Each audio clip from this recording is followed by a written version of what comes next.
तलाश है आज के दिशाहीन समय में एक नए विश्वास की, नए जोश की, एक नई दिशा की। इस तलाश में मैं देश की कुछ ऐसी हस्तियों से बात करूंगा जिनकी बातें सुनकर आपके मन में एक ऐसी लौ जगेगी कि आप ही अपने भाग्य विधाता हैं और इस देश के भाग्य विधाता भी आपको ही बनना होगा और आप बन सकते हैं। तो कैसे बने हम एक आदर्श भारतीय और एक महान देश?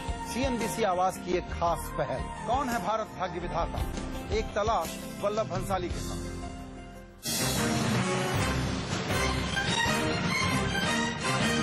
मैं आपसे ये समझना चाहता था कि ये जो FDI लाने की बात है इंश्योरेंस सेक्टर में कि 26% से बढ़ा के 49% कर दिया जाए और स्टैंडिंग कमेटी को उस पर एतराज है, क्या माना जाए ये मुद्दा जो है वापस कोल्ड स्टोरेज में चला गया है या उम्मीद है कि ये जल्दी हो जाएगा?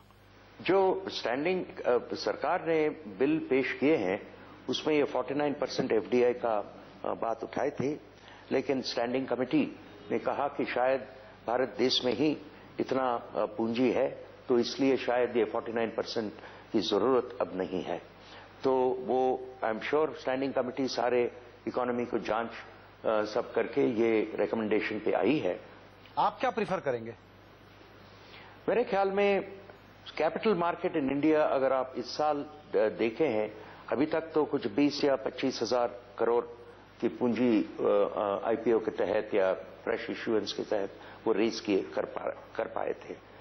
लेकिन अगर इंश्योरेंस आज की लेवल से अगर बढ़ना है, दुगुना होना है लेट अस से, तो कम से कम और 30 से 40 हजार करोड़ की जरूरत, पूंजी की जरूरत होगी।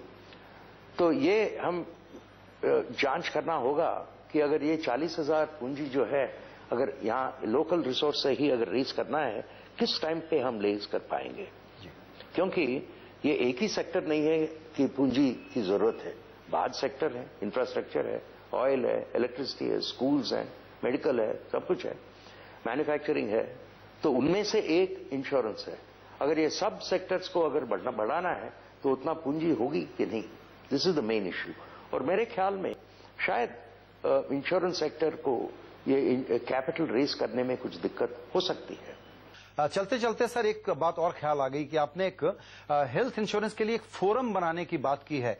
कुछ आपके दिमाग में शायद ऐसा खाका है कि एक सेल्फ रेगुलेटरी मैकेनिज्म बनाया जाए। इसको कैसे फायदा पहुंचाएगा हेल्थ इंश्योरेंस खरीदने वालों को? ऐसा है कि अब अगर हेल्थ इंश्योरेंस सही तरीके से आगे देना है तो 4-5 प्लेयर्स हैं। एक जो मरीज हैं, दूसरा हॉस्पिटल्स हैं, तीसरा जो इंश्योरेंस कंपनीज हैं, और चौथा जो इंश्योरेंस कंपनी और हॉस्पिटल के बीच में जो स्मूथन आउट करते हैं इंटरमीडिएरीज, जैसे थर्ड पार्टी एडमिनिस्ट्रेटर्स हैं।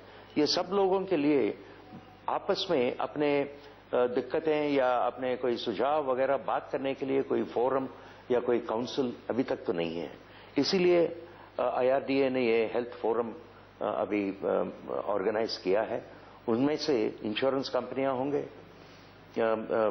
हॉस्पिटल्स होंगे, TPAs होंगे, सब लोग वहाँ एक ही अबाउट 25-30 पीपल हैं, मेंबर्स, और वो लोग अगर म्यूचुअली जो उनके कंसर्न का इश्यूज हैं वो बात कर सकते हैं और न्यू रेगुलेशंस या सुझाव या कैसे रेगुलेशंस आगे ले आना है वो सब बात करके अच्छा सुझाव दे सकते हैं।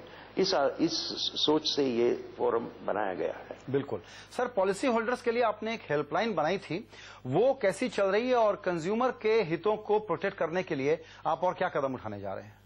ऐसा है कि अगर कोई पॉलिसी होल्डर अगर कंप्लेंट रेज करता है, वो कंप्लेंट जरूरी है, वो जरूर है, और वो कंप्लेंट को कंसिडर करके उसका सुझाव करने के लिए कंपनीज का प्रथम रिस्पांसिबिलिटी है। लेकिन हम कंप्लेंट्स को एक दूसरी किस्म से भी सोच सकते हैं कि कंप्लेंट ऐसा चीज है, वो कस्टमर फीडबैक है। तो ज्यादातर IRDA में ये कस्टमर फीडबैक के तहत ये कंप्लेंट्स हम देखते हैं। ये भी देखते हैं कि हर एक कंपनी वो कंप्लेंट को ठीक तरीके से हैंडल करती है कि नहीं, वो तो सही बात है, लेकिन ओवरऑल तरीके से हम ये फीडबैक की किस्म में इस्तेमाल करते हैं। आपको एक एग्जांपल देता हूं। ज्यादातर कंप्लेंट्स जो इंडियन इंश्योरेंस सेक्टर में लास्ट ईयर फाइल की गई हैं, उसमें 50% से ज्यादा कंप्लेंट ये है कि इंडिविजुअल को वो पैसे भरे हैं, प्रीमियम भरे हैं, वो सब कुछ किए हैं, लेकिन पॉलिसी डॉक्यूमेंट हाथ में नहीं आई, मैंने मिला नहीं। तो अगर हम एग्जामिन किए तो हम ये देखे कि ऐसे जगह हैं इंडिया में जहां पे पोस्टल डिपार्टमेंट उतना एफिशिएंटली काम नहीं कर रहा है या कुरियर सिस्टम भी काफी वीक है। तो इसलिए क्योंकि हम ये फीडबैक के तहत सोच रहे हैं या फीडबैक के तहत इसको हम कंसिडर कर रहे हैं, तो हम कंपनीज को advise we could advise the companies कि आप ये ज्योग्राफी में देखिए, इसमें शायद वो डिलीवरी सिस्टम में कुछ गड़बड़ी है।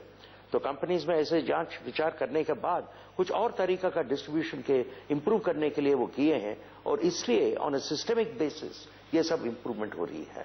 That is the great advantage of the IGMS. Harinarayan साहब, सीएनबीसी आवाज पर खास मुलाकात में हमसे बातचीत करने के लिए आपका बहुत धन्यवाद। नमस्कार।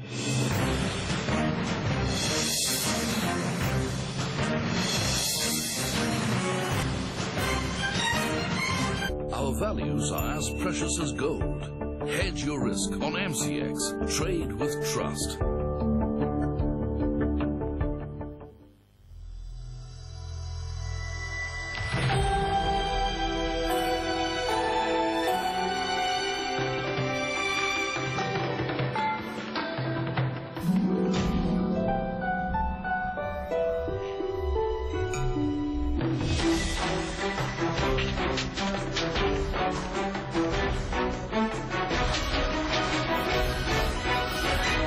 Aditya Birla Group, taking India to the world.